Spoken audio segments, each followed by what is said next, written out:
We've all heard that special education classrooms are different from general education classrooms, but how? Is it just that the world of special education is filled with hard to understand acronyms and each child has their own education plan? Nope. Is it the sheer difference in class sizes so often discussed in our media? Negative. Data from hundreds of interviews I've personally conducted over the years shows those two differences don't even crack the top 10.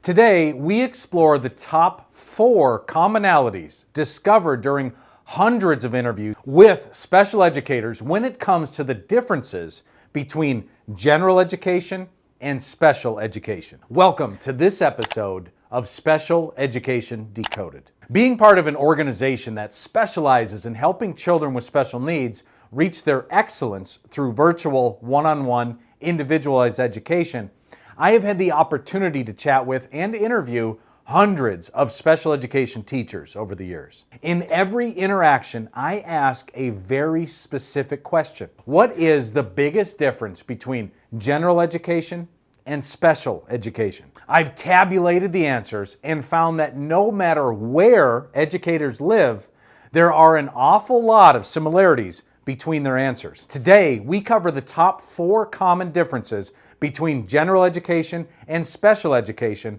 starting with number 1. General education teachers are forced to teach to the middle. The idea of teaching to the middle is simple. When you are a single instructor working with 30 or more students, your teaching style, speed, and content has to be crafted toward your average student, especially in some virtual classrooms today, like my daughter, who has 56 other kids in her class. Yes, there's only one teacher. Well, unless you include the parents, then you could say there are over 100 aides working in the class as well. Anyway, getting back to the idea of teaching to the middle, also known as the ability found in the middle section of your class. In all instances, you have a bottom tier and a top tier of children in this model. The top tier of children could learn faster, learn deeper, and perhaps be on an accelerated track if given the opportunity for a more customized approach. This group of children often become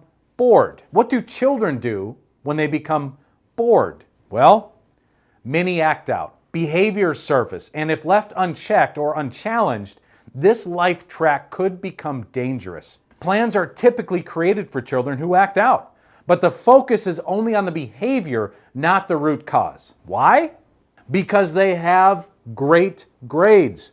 Our system is designed in large part to only focus on grades in order to determine if there's an academic struggle.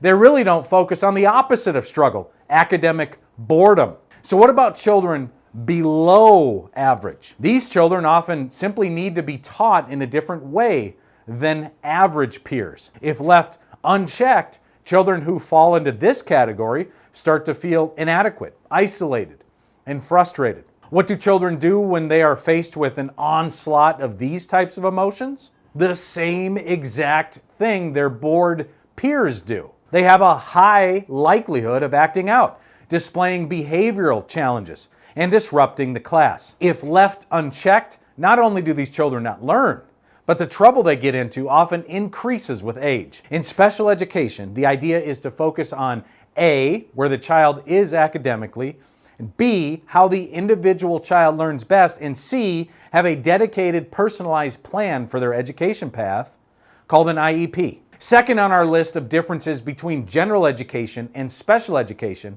is the paperwork. Paperwork for a special education teacher can be overwhelming and, in fact, can lead to the teacher not having enough time during work hours to complete or even start. My wife worked as a special education teacher for over 10 years. I remember many nights, in fact, most nights, she would come home with papers, tests, essays, and worksheets to grade, just like general education teachers. The difference was she also had IEPs to update, quarterly reports, data tracking for IEP goals, data tracking for extended school year requirements, and much, much more. For my wife, this additional paperwork requirement meant that most Saturdays were spent working. And that's in addition to most evenings. For her, burnout was most certainly showing by the time she left teaching to stay at home with our daughter. The most insane example of this comes from a teacher I interviewed one time that told me she had brought the challenge of debilitating paperwork to the administration at the school where she was working. Their solution? Hire another teacher's aide. So the teacher I was interviewing could work on paperwork during the day instead of teaching. She was just asking them to stop sending her more students, or perhaps a co-teacher scenario. By the time she finally had enough and moved to a different school, she was only teaching for an hour or so a day because the school kept adding new students to her classroom and just hiring more aides. As you guessed, the one-on-one education that the children in her classroom needed was not there. Not because the teacher didn't want to teach, not that she didn't want to see her children be successful, but because the system was broken. Number 3 on our list is training. This one is always interesting to me because it comes up at least 40% of the time. Special educators that I chat with say that they wish teachers in general education had more training on the individualized nature of special education. Today, there's a massive push for children with special needs to be included in at least some of the mainstream or general education classes. According to advocates for this idea, it allows children with special needs the ability to interact with their peers and learn social cues from this type of environment. The challenge?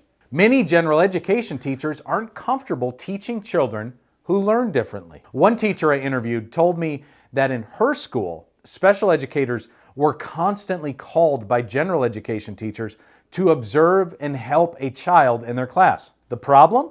This meant that she was constantly leaving her own classroom without a teacher because, in her words, the general education teachers were too nervous to try things on their own. Number 4 is burnout. This is a topic rarely talked about, but is rampant in the school system. Burnout can be felt by any teacher or any aide, or really anyone working in an inadequate, under-resourced system, but is considered normal when it comes to special education teachers. According to Education Week, the number of special educators in the U.S. has dropped by 17% over the past decade. What does this mean? Well, since the level of children diagnosed with a special need has increased every year over the time period, that means class sizes continue to increase. Paperwork increases. More and more children don't get the one-on-one attention they need, and little to no solutions exist. Some districts have even allowed educators to teach a class of children with special needs if they are actively getting their certificate. This means they technically are not yet qualified to teach special education. The massive gap between needs and available resources within the school system is what originally led us to start SpecialEdTutoring.com. Our number one goal is to help children reach their excellence, and we do that by creating a customized one-on-one learning experience delivered online. My hope is that we as a nation are able to utilize some of the tools and resources and strategies that have become mainstream during COVID-19. For over 6 years, we have proven that children with special needs can learn online when the approach is done in an individualized, child-centric way. If you're interested in finding out more about our programs, take a look at the description for this video. I would love to hop on the phone with you to discuss how we can help your child reach their excellence. From all of us at SpecialEdResource.com, thank you for watching this episode of Special Education Decoded. We'll catch you in the next video. Thank you for watching this video until the end. Please take a moment, give us a thumbs up. Your support means the world to us. If there's a specific topic you're interested in, please leave a comment. Until then, enjoy these other videos designed to help parents navigate the crazy world of special education. Thank you.